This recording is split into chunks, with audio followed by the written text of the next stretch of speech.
just swinging out.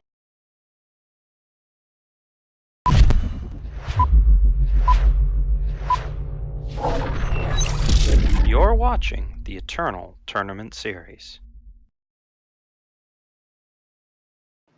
And welcome back, everybody. We're back with Tatsumaki versus Sip. Tatsumaki on phone control, Sip on 4-color control. So it should be, pretty long and drawn-out match. And again, I am Mark, a.k.a. Chibikawaii, and I'm joined by LocoPojo. Loco, what do you think? What's going on here? Oh, by long and drawn out, I think you mean epic and exciting. No, yeah, this should be a really interesting matchup. We've got a lot of cool stuff going on both sides. It's not like these decks are both very similar lists to some previous lists that we've seen. The control deck is 4-color control with Mystic Ascendant and Seraph and Makto, similar to what we saw in round 1.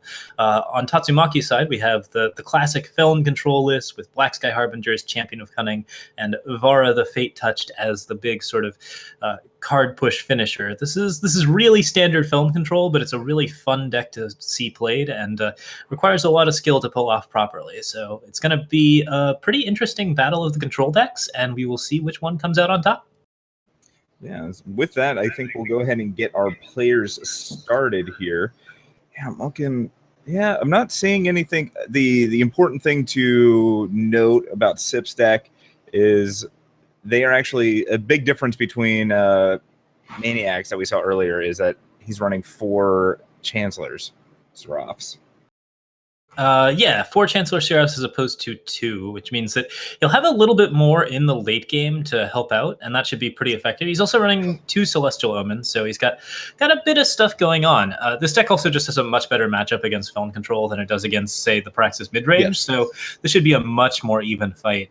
Tatsumaki here with the premium Roland. He's got all of his green experience just set up. I actually hadn't seen the premium Roland's board art, and I really do like that sort of gemstone effect that it's got going on. That's really cool.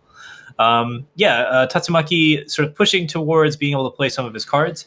He wants to be careful about when he plays that Champion of Cunning. It's kind of important to play it in the control decks when it has Aegis. So if he can play out cards like Steward of the Past or Felon Bloodcaster first and draw out some of xsipix's stuff, that'll help him out in the later game. Yeah, I definitely like playing the go ahead and getting the Steward out. I'm pretty sure whatever he plays is just going to end up getting killed. Yes. But either way there, I was trying to see because actually, so I guess, yeah. Okay. So I guess there's the Rune Hammers are on the main. So yeah, never mind. Okay. So Tatsumaki can't quite kill Makto, but he can stun it, and he can also reduce its health to 1, both of which are pretty amusing ways of getting rid of it for a little while. Yes. So as long as xsipix doesn't find some sort of way to answer that card, in particular, I believe Banish can actually get rid of the... Nope, never mind, that's just relics. I'm crazy. No, I think that is out of the case, out of the board until Harsh Rule happens, so... Should be pretty good shape. Oh, wow. 3 witches. Do you just run one out to get a clock going? That seems horrible. But no, yeah, it seems like both players might be sitting still here and just doing a little bit of draw go. Their decks are very well oriented against other people's decks. They're very good at taking out threats if they need to, but at the moment, they don't really need to take anything out. So Tatsumaki can play a witch here. That'll get him a 1/5 Makto for every time that Makto comes out.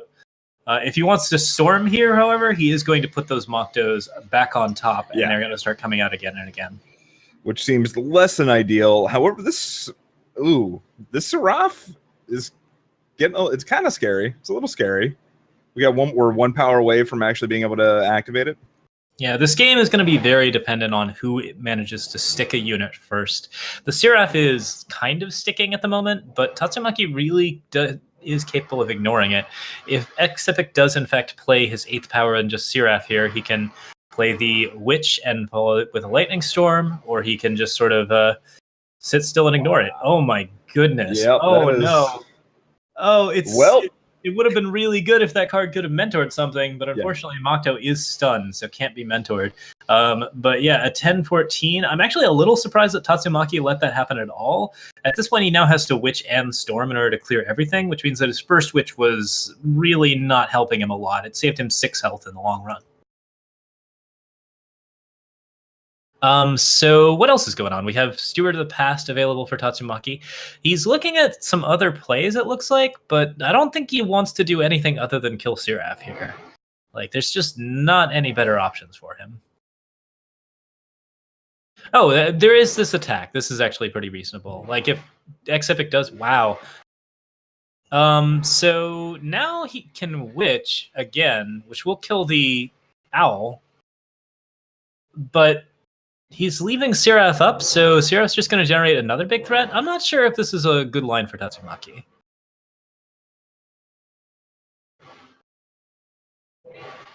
xsipix preserving his cards. We have the Lightning Storm here as the option again, or he can play Black Sky Harbinger and get himself a little bit of an advantage. We have the Steward of the Past going forward as well. I think it's looking pretty bad for Tatsumaki at this point. The longer he leaves that Seraph out, the more danger he's in. But gonna be a little bit tricky to see exactly what happens there. We do see the Steward of the Past silencing Mokto, which means that there's a lot less of a threat from that. And yeah, it's gonna be interesting to see what happens from there. Yeah. So we have a Slay out that is hitting Steward. So Staff of Stories follow up. And Staff of Stories is a good pickup for xsipix here. It's particularly good against these control decks. It's just very, very hard to answer. But, so is that Primal Sigil, though, for Tatsumaki. Actually giving you the Aegis and the Flying to the Champion of Cunning. Yeah, now xsipix is higher up on power, so as long as he can just keep answering these units, and Vara's Favor into Slay does do it, he gets to keep drawing cards to replace the removal that he's burning. So Tatsumaki's in kind of a bad position. He can play Black Sky Harbinger here, but if xsipix continues to draw removal, it's rough. Yeah, the good thing about, or how many Annihilates have we seen? Oh, actually, so I guess Sip plays 0 Annihilates. So it's just going to be Slay and Harsh Rule that actually gets rid of this Black Sky Harbinger now? Yeah, and Tatsumaki draws a very good answer, although he may not want to cast it with Island's Favor as an option. With the attack here, that's a +3, but of course it does get silenced. Desert Marshal sort of answers Black Sky Harbinger. It doesn't do a perfect job of it, but at least sort of gets into a situation where something bad might happen if xsipix does not have Island's Choice. Ooh.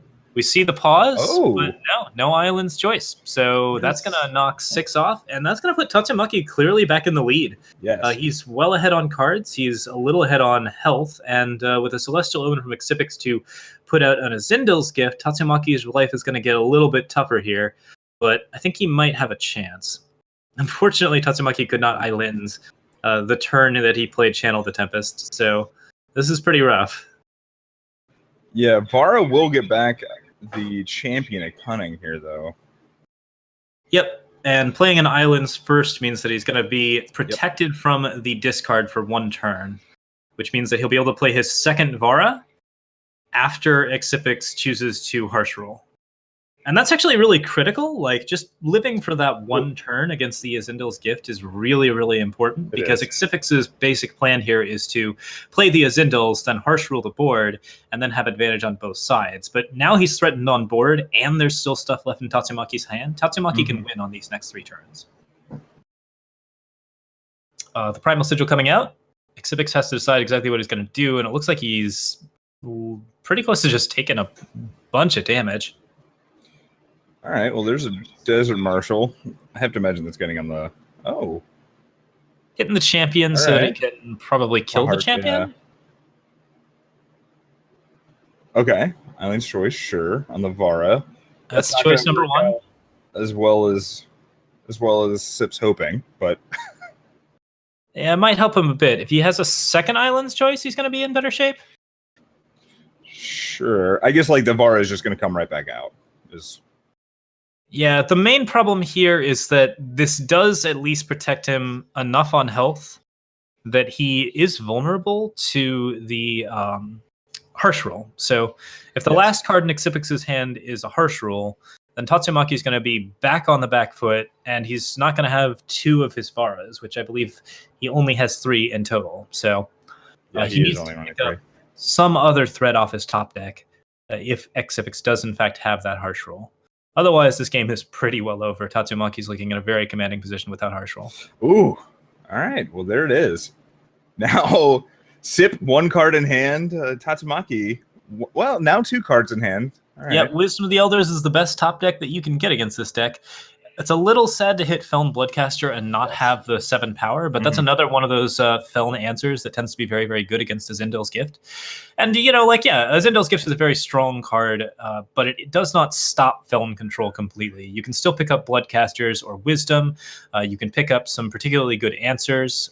There are sometimes ways that you can destroy the Relic, but I don't think Tatsumaki has any in his deck. And, of course, picking up a Aegis in your draw can really help out if you get the Island's Favor or Island's Choice. Island's Favor, that's right. So 2 damage a turn here, plus a Steward of the Past. xsipix is going to be forced to harsh roll again. He's still on the back foot, but if he can find a little bit more to secure his position, the Azindel's Gift will win him the long game. So he just needs to find some way to survive for the next couple of turns. Yeah, we're going to need at least a removal spell here. A harsh roll would be the best one, but no, doesn't have nothing. it. So post gift, just total loss. Oh, all right. So I guess that's going to be us moving to the board. What do we? I'm looking. I like the. I think Tatsu gets to bring in a little bit more, which will be good. I think those sabotages are more than likely coming in. Yeah, Tatsu might very well be considering those 2 Azindel's Gifts as well. Like that looks like a particular sideboard against the other control deck, which is similar to his type of control, but just keeps those gifts in and on the main board. Rain of Frog is also pretty reasonable. I think that anything that just sort of messes with your opponent's hand is really good, since you don't really need to interact as much with his units. How do you feel about Channel? Channel the Tempest is an interesting one. On the one hand, it is one of the most devastating cards that you can be playing, and it's a very good answer to Staff of Stories in particular. On the other hand, it's not tempo effective in terms of securing your control setup, and it does get countered by Island's Choice, which is one of the bigger blowouts that you can sort of encounter when you're sort of running against each other. Azindel's Gift is the safer bet to Channel, but if he can play the Channel, that is going to secure him the game as it did the last time around. So upping the channels might be a good idea. He could just basically take down his Annihilates, put in as much of the sort of anti-control stuff as he can, including the channels, the gifts. He could go pretty much his entire sideboard here and be pretty happy with its results. Sabotage and Feeding Time are both pretty decent. Rain of Frogs is quite good. I would say the Feeding Times come in over the Death Strikes since they deal with Moktos. Yes. And then, like Rain of Frogs, of course, is just a really good card for answering certain primal control cards, getting rid of just anything that really, really threatens you. In the 4s, like, if he can transform enough of his opponent's threats, then his opponent just doesn't have anything to pressure him with, and he'll be able to sort of value out with Vara and Channel. There is nothing, however, in his deck that allows him to deal with Azindel's Gift. No, unfortunately. Well, in that, let's see, is there... Yeah, I don't see anything in Sip's deck that would actually let them, just in case there was some sort of weird, like, Felon Bloodcaster, but why Sip would have some sort of relic removal for a 4 gift in the deck? I'm not, well, I guess because I guess Tatsu could be bringing it in, so maybe, but I don't see anything over there, so that's not really going to be a possibility. I am looking at Sip's sideboard, though. I'm seeing Backlash, I'm seeing Rain of Frogs again. I'm also seeing 8 of the Huru. I'm thinking that xsipix might really want to bring in 8 of the Huru. With the double Azindel's Gifts, that's a little bit rough. It's a little hard to try and rely on your 12s when both of you are trying to sort of put out a card that ends the game at 7. So, like, if you have 8 of the Huru, it's possible that you're just going to have to figure out some way to deal with Azindel's Gift in order for that to work. But it is the card that just commandingly wins control matchups. So if you can get that out, or Sword of the Sky King, both of them are very, very good cards here. Sword of the Sky King actually might have more value than 8 of the Huru for xsipix. Yeah, I agree. Yeah. Nothing like an 8/8 relic weapon to bash face with. It can be a pretty good deal. I'm looking for Tatsumaki. Okay, so it looks like they haven't started yet. No, not yet. Yeah, I'm looking because the rune hammers, while being a relic weapon, are nice. They don't actually kill anything from Tatsumaki. Yeah, that whole 5 health thing on the film control setup. It's kind of a theme. Do you think there's any play for Eye of Winter? It's quite possible. Stunning most of the cards in Felm's deck is not particularly effective, since Bloodcaster still gets to draw its cards, and you still get a lot of other things going on, but it can pop Aegises on Champion of Cunning, which is fairly relevant. The main problem with Eye of Winter is that if you're stunning a Vara, the Vara still got something back, and that means that you have a second thing to deal with. So, like, I like it for a little bit of early control that doesn't require you to sort of interact with your opponent's removal. I do not like it in the late game against the Varas and the Champion of Cunnings, which are the biggest threat to your general safety. For sure. I guess I was also thinking in the late game against the Champion of Cunnings, at least you get to pop the Aegis that way. Yeah, it might be a better option than Combre Healer in these particular situations. Oh, yeah, I would hope so. Yeah, so there's some potential for him to side it in, but on the other hand, he'd have to find space for it. And a lot of his stuff interacts pretty well with the Felm control deck, so like I think he might be in decent shape here.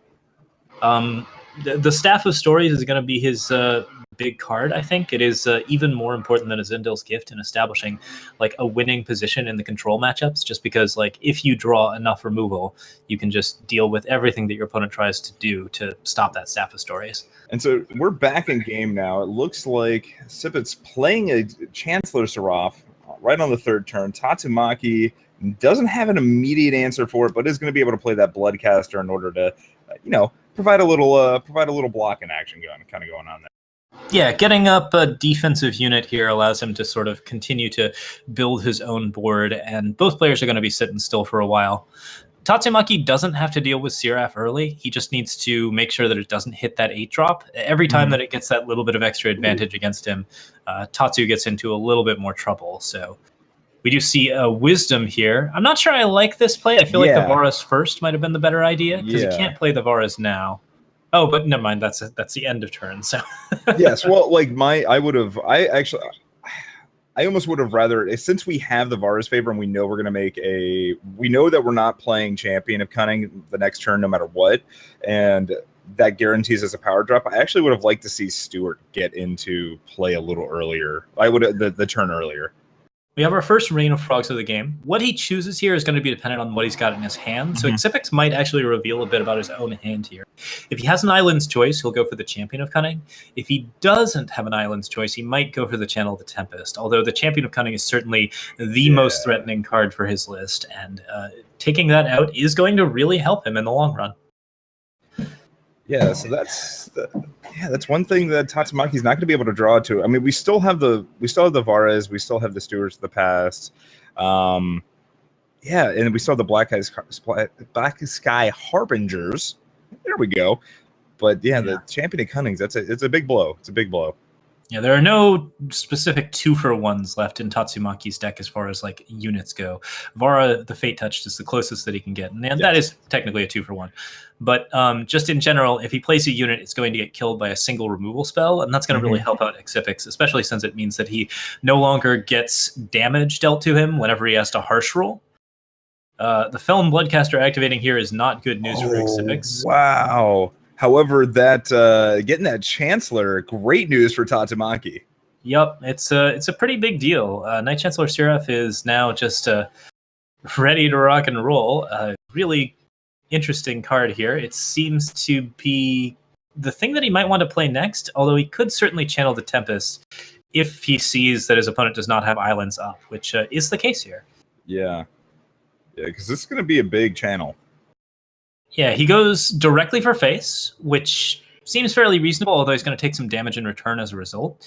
And he gets a free frog out of that result, just because the 4 draw gives him a pretty good chance of drawing into a blocker. So from here, he's going to take 5, and he's got Seraph available. He's got a lot of power. He's really quite ahead on card advantage.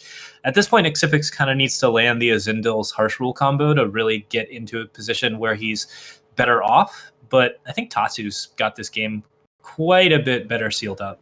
Yeah, and I think going face there with that channel is probably the line you're going to take no matter what. But I'm almost wondering if that signifies that Tatsumaki might have actually brought that second channel in out of the board just to be able to just for that gotcha. Yeah, he's being very careful here. He's not killing the Mako, which is certainly a thing that's going to cause him some trouble over time. But he's still dealing a decent amount of damage. Frogs are allowing him a little bit of push, and he's waiting for that 11th power so that he can play Seraph and activate it in the same turn and get the 2-for-1. Or maybe not. Yeah. Just getting his own Seraph down, forcing some removal from xsipix, and then he can start trying to Vara stuff back in a second. Yeah, and we do see with that Island's favor for Tatsumaki, giving himself the Aegis, Azendel's Gift no longer a worry because there's only one Azendel's Gift in Sip's deck, and I'm trying to see if there's another way to pop the Aegis, and I don't believe there is. Yeah, Tatsu's in a bit more trouble now. The channel certainly helps, especially if you go directly for face. I think that is lethal. It is. It is exactly lethal. All right, so there we go. Yeah, his hand was not looking amazing just because he didn't have anything really in the void worth Varaing, but the Channel of the Tempest does it, so that'll be 2-0 for Tatsumaki. Yeah, congratulations, Tatsu. So let's see. It sounds like we will have a backup, so I guess we can chat a little bit about this past game, and we will get over to the backup as soon as we have it up. So did you see it playing out that way? The Felon control deck certainly has a decent leg up against 4F control just on account of the fact that it has the ability to play its cards a little bit more reliably. It tends to do a couple of things that it really, really wants to do. Certainly, the 4F control deck had some good toolbox cards against control, specifically Staff of Stories and Azendel's Gift, but Felon just sort of has a decent advantage against harsh rules. There's a lot of things that it does that are specifically designed for that matchup, and I think that, it seemed like Tatsumaki was fairly well favored there. Of the two, I think that there was definitely sort of a response there to that 4F control deck, I believe, making top 8 last week. And we've seen a lot of decks that have sort of been built to beat that deck. So it's been having a bit of a rougher run as a result of it. Yeah, so it looks like our backup match is actually going to be Komodo on Big Combre versus Leptor on Time Primal Shadow Control. So it looks like both players are actually in the game. We should have that.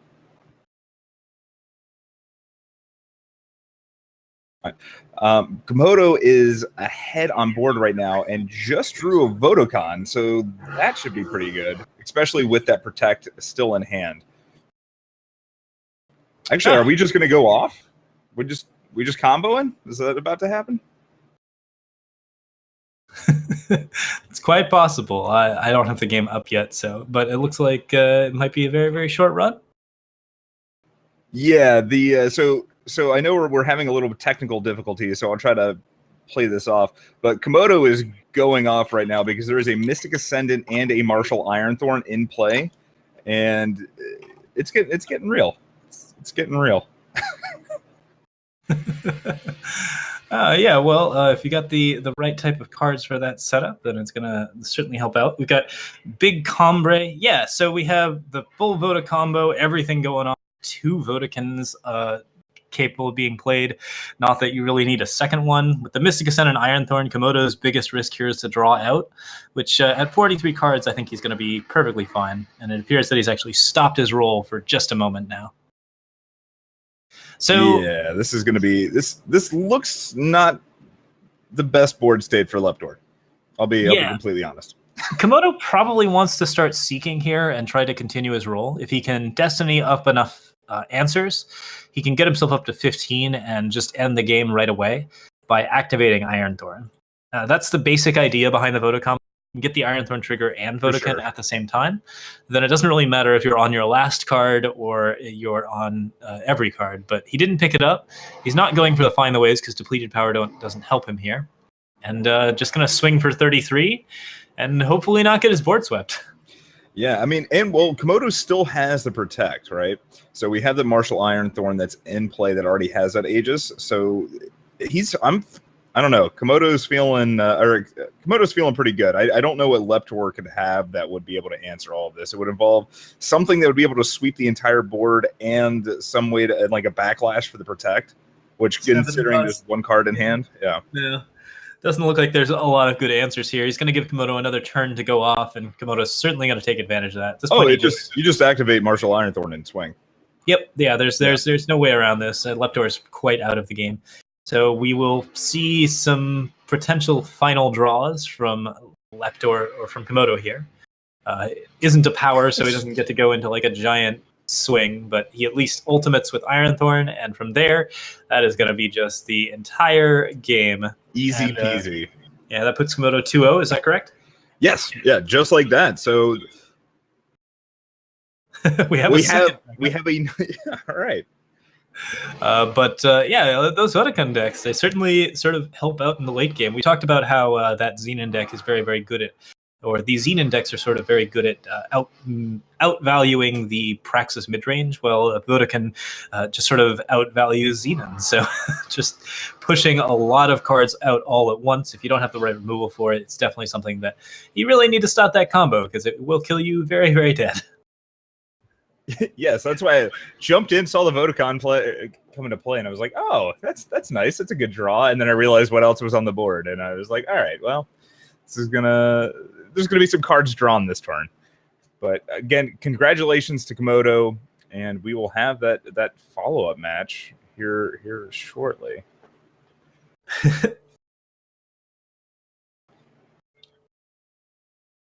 Yeah, another Time Primal Shadow Control deck will be coming up here. It will be HiThar versus ShadowBlade. Looking at Leptor's list at the moment, just to sort of see what all's in there. We have the Felon Bloodcasters and the I Am the Abductors, Zindil's Gifts and Channel the Tempest. Yeah, this is very similar to like several of the lists that we've seen. The Felon Control deck and the Xenon deck both sort of smashed together. Yeah. Kudos to him for bringing it. Looks like it didn't quite pan out for him against the Vodacon. All right, and ShadowBlade is going to be HiThar's opponent. ShadowBlade is on Armory, and HiThar, again, on that TPS control. So we will get that going for everyone here in just a quick second. Yeah, the ShadowBlade is called Armory. It's pretty funny that Armory has sort of shifted so much that Armory Black is no longer the standard. We definitely have seen a lot more Rakano and Blue Armory as of late. But this is the standard list with the Daishos and Ikarias. There's no Smuggler Stash here. Instead, he's running Statuary Maidens and Inquisitor Moktos, which is a really interesting way to play for value and sort of push at that idea of just getting a lot of extra stuff. But Maiden Armory is pretty interesting stuff. The Iron Maiden, as I often called it. So yeah, we see a lot of interesting, cool cards here. I'm going to be keen to see how this turns out. Yeah, okay. It's almost okay. So both players it's 1-1 on both sides. So we are in game 3. We're starting out perfectly fresh. So this will be fantastic. We're gonna get a full game. Yeah, and I am looking at this at ShadowBlade's deck, and it's almost like it's almost like they took Fire, Justice, Shadow, good stuff, and then mixed it with Armory. Yeah, there's a lot of decent cards in here. It certainly gives you a lot of overall advantage. Since an Armory deck is essentially a control deck, you're looking for ways to sort of get that extra bit of card advantage out. Armory's general value engine is Auric Runehammer, of course, but if you can get some other value out of those cards, then it tends to be very, very helpful. You're always dealing with one threat at a time, but if you clear a bunch of cards with Harsh Rule, it forces your opponent to play basically on your terms, and that means that you either play a single unit, get dealt with by those weapons, or you play a lot of units and get dealt with by the Harsh Rule, in which case your opponent gets ahead. So ShadowBlade is looking for ways to sort of just press on that advantage, and I think Statuary Maiden and Inquisitor Mokto can certainly help them do it. For sure. So now we're jumping in-game. Players just playing some power, passing back and forth. HiThar has a Sabotage in hand. Why do you think he's holding it? I guess wait it until this turn so that way you have the maximum number of hits? Yeah, it's quite possible that he gets an extra chance out of this, or he could be waiting for a point he can sabotage whatever it is that was risen for, and that tends to be a very solid counter to sort of like picking up that Starsteel Daisho. The problem is that if ShadowBlade, of course, rises for Ikaria the Liberator, yes, he gets into a lot of trouble there because the Sabotage doesn't get the rise and also doesn't get the Ikaria, and now your opponent has an Ikaria in their hand. But I think it's a reasonable point of aggression, and Felon Bloodcaster here, the first unit on the board, one that tends to be very resilient to weapons. So yeah, immediately getting silenced by that Valkyrie Enforcer, though. HiThar with an answer to the Enforcer. We'll see if they fire it off. I think there might be. Actually, I guess you really want to answer the Statuary the Statuary Maidens. I'm trying to see what else you'd be really holding that Death Strike for. Not sure. I'm digging all of these premium avatars. Talier's Sandscape. Well, a lot of new stuff has been added since previous tournaments. Now we get a chance to look and sort of watch all of the cool stuff. Mullet Nakova is, of course, not a new one, but looks pretty fancy. And Talier's Sand effect is really neat as well. So, but I still think I'm liking Roland's premium avatar a little bit better, though, personally. Yeah, just that gem, the emerald coming out. Oh, beautiful. Yeah, so we have the Rise here. So yeah, the Sabotage is what's going to be following up that, I'm guessing. And from there, we might see a Daisho discarded. It's hard to say exactly what ShadowBlade is picking up. Yeah, Daisho was discarded to Sabotage there. Yep. So really good sort of hold from HiThar, and definitely gets him a little bit ahead against the Armory deck, although currently his hand is not full of cards that he really wants to match up with him. Gets to channel the Tempest, he gets into a lot better shape, and the Seek Power will certainly help there. Yeah, so now he actually does have the Primal Influence, but we're still 1 power off of actually being able to cast that channel. Yep, a little bit tricky to do, of course. Channel the Tempest is a card that if you can get to it is just amazing. And the meta seems certainly right for it. We've seen a lot of slow control decks, but as far as things go, like, he does need to actually hit it, and the Armory deck provides a fair amount of pressure while he's waiting. Yeah, so now with the second Death Strike, do you think we see it fired off, or do you just save it to answer like an Ikaria? It's possible that he can throw it at the smaller units, but he might want to throw something here against the 3/3. He hasn't seen Ikaria yet, and there aren't that many Ikarias in the deck, so I think in general with Feln, you might just be praying that you don't see the Ikaria. I would agree. You can just hit the first Rise, which is probably the only Rise that your opponent's going to want to keep in his opening hand. Then at that point, there's maybe 2 to 3 copies of Rise and 1 to 2 copies of Ikaria, at which point you have pretty good odds of just not seeing Ikaria at all. So he uses the Death Strike here on the Valkyrie Enforcer, I believe, after it is attacked. And yes. Yeah, from there it's just a little bit rough. Ooh, all right. So the Throne Wardens are going to allow at least a couple War Cries to come off of this Sword of Ikaria instead of just straight up trading. Oh, just doesn't. I don't know. Maybe I'm valuing the War Cry a little bit too much. Yeah, he goes for the 3/6 there. It's interesting. Like, certainly if he can get this channel off, like, he's going to be in a lot better shape. He does have the power for it and everything, so should be rolling forward pretty quick here. But yeah, I think that nothing looks great here as far as HiThar's side is looking. Yeah, like I don't know. If I was Shadow, I still would have liked to attack with that Sword of Ikaria, right? Because if that's 6, you would have dropped down to 4. You would have gotten a War Cry, and then you still get to make the same play that you would have made here, right? Where they HiThar blocks with the Bloodcaster, against the Throne Warden. You can still attack with the Sword of Ikaria to kill it, but the Sword of Ikaria will still stick around. However, now this way, channel is just gonna. Well, I guess it actually doesn't clear it, does it? Puts it down to one armor. Yep, so he can attack with his Feln Bloodcaster to sort of finish that last bit of armor if he needs to, or he could pick up I don't think there's any Echo cards in his deck, but that's the other way that you get the extra point of damage out there. Yeah. So attacking for 2 here gets rid of the sword.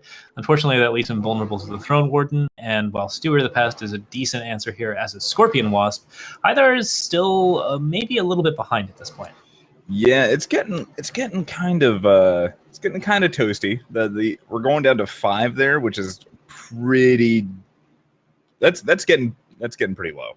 Yeah, it's double torch range against Armory, which isn't amazing. And of course, if you just have, in the later game, Armory can do things like Harsh Rule into a weapon, or it can play Ikaria, which is, a solid 5, I hear. So, yeah, I think HiThar's Scorpion Wasp is certainly a really good save for him here. But if the Ikaria gets hit, then it's going to be a big, big deal. Yeah, so I mean, that would have been. I guess this is fine. He still gets, by activating the Bloodcaster, still gets to end up blocking. I think I would have rather taken the slightly safer line and playing the Steward of Past to give another blocker. That way I get to still keep my Scorpion Wasp, just in case Shadow is building to something like an Ikaria. Yep, he does have to. He does force out the Slay here against a 2/5, Which is good, he's still getting a decent amount of advantage here. Since otherwise he would have just been able to block with the Felon Bloodcaster and not have anything bad happen to him. Like maybe a weapon comes out and hits the Bloodcaster, but he was sort of planning on losing that anyways. We do see Ion the Abductor here. Mm-hmm. That's a very good card in this situation, but he doesn't really want to throw that Death Strike if he doesn't have to. So HiThar can play all three of his units here. He can play Steward, Ion, and Death Strike. And that doesn't seem awful, although it is a little bit on the tricky side. Oh, all right, yeah. So waiting for the ambush at the end of the turn. I actually don't mind going ahead and death striking, right? Because you're going to be able to start pulling ahead with your Ion. Oh, if he's just attacking, he puts him down to 2. Okay. I'm not sure. Two is that's so scary. 2 is a very scary number. Yes. It's not exactly where you want to be at. I'm not sure I agree with HiThar playing that fire sigil there. Like just to when he set that down, like he revealed exactly what he drew off the Felon Bloodcaster. Agreed. He could have played the Felon Banner instead, and just after the Steward, and had that same amount of power. And so, what is the biggest unit that can be made right now with the Ion? It looks like it's just going to be a 5/8. Yep. Yeah, it's not going to be amazing, but it should be big enough to sort of defend him. ShadowBlade has probably cycled all of his Vanquishes out of the deck at this point since he's up against Felon Control. So yeah, just getting a big old 5/8 would certainly help him on board. Going to force out the harsh rule, and if there is a harsh rule at all, if there isn't, then he's actually in a much better situation. There it is. All right. Well, now, if Shadow has anything in their hand, well, there you go. All right. Felon Bloodcaster coming off the top for HiThar. Going to be able to activate it immediately. Ooh, Stray into Shadow. Yeah, Stray is a card that you can certainly use. Not doing a terrible lot here. I don't know how I feel about that Stray into Shadow. I like it for killing Statuary Maidens, killing Throne Wardens. Like, it's definitely nice when you can remove stuff from your opponent's deck and they can't get it back ever. But it doesn't really help against Ikaria the Liberator, which is the card that is down here on the board. You still have to get through. You still have to get through the Aegis on Throne Warden. So then you're literally bringing it in for. I feel like it hurts you almost more than it hurts your opponent. Yeah, we have no outs for HiThar here. Stray into Shadow just don't get it done against Ikaria. Throne Warden doesn't give him enough defense. So, well, actually, with the Vara here, with the Felon Bloodcaster block, he actually can kill Ikaria. But I think ShadowBlade's not going to take that. No, I mean, this... theoretically, could have lived for another turn had they popped the Aegis and then Stray into Shadowed. Yep, but just a little bit on the rough side, so doesn't quite work out for HiThar, and the Armory deck is going to take it. It's a tough matchup for Felon. Certainly yes, it is. A fun game every time, and I really liked that held Sabotage in particular from HiThar. Good play from him on that part. That was very heads up. Both players played well, and congratulations on a really close-fought match. Yeah, right? There's... This HiThar's going through every motion to see if there's any sort of line that he's not thinking of, not getting there. So yeah, congratulations to ShadowBlade. Yeah, looks like they're just like a little bit too just outmoded there. So yep. Yeah, so that'll be it for this round. We have unfortunately no more backup matches. No, we played about 5 of them, so I'm not saying. Yeah. You know, what can you do? So that's going to be it for round 3. We're going to take a little bit of a break, and then we will be back for round 4. See you guys then.